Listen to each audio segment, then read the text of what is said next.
আসসালামু আলাইকুম, কেমন আছেন আপনারা? আলহামদুলিল্লাহ ভালো আছি। আপনাদের দেশের বাড়ি কোন জায়গা? আমার দেশের বাড়ি হচ্ছে বগুড়াতে। বগুড়াতে, আচ্ছা। আমাদের দেশ থেকে কিন্তু একটা খবর আসছে যে আমরা দেশে ২টার বেশি ফোন নিতে পারবো না। যদি ২ মাসের বেশি থাকি আমাদের বের দিতে হবে। তো এই বিষয় নিয়ে আপনি কিছু বলবেন? আসলে বিষয়টা আমিও ফেসবুকে দেখছি। তো এখন আমাদের ঘটনা হচ্ছে আমরা যারা প্রবাসী আছি, তো আমাদের তো সর্বনিম্ন একেকজনের ৩টা থেকে ৪টা করে মোবাইল। তো এখন আমরা আমাদের টাকা দিয়ে মোবাইল কিনবো, আমাদের টাকা দিয়ে দেশ চলবে। তো এখানে তো কে কি বললো ওটা দেখার টাইম নাই আমাদের।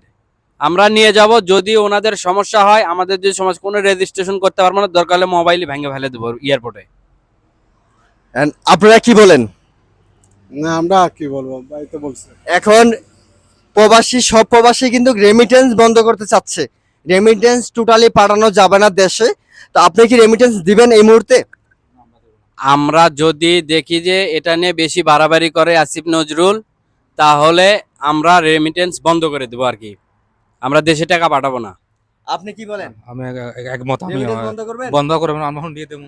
আচ্ছা, আপনি রেমিটেন্স বন্ধ করবেন? আমি তো একদম দেব না। একদম দিবেন না? না। আচ্ছা, আমরা সকল প্রবাসীরা হচ্ছে যে এই মোবাইলের বিষয়টা নিয়ে এখন বর্তমানে সবাই রেমিটেন্স বন্ধ করে দিচ্ছে। আমরা চাই বাংলাদেশে যারা আছেন খুব দ্রুতভাবে এটা সংশোধন করেন, না হলে বিদেশ থেকে প্রবাসীরা রেমিটেন্স বাংলাদেশে পাঠাবে না। অবশ্যই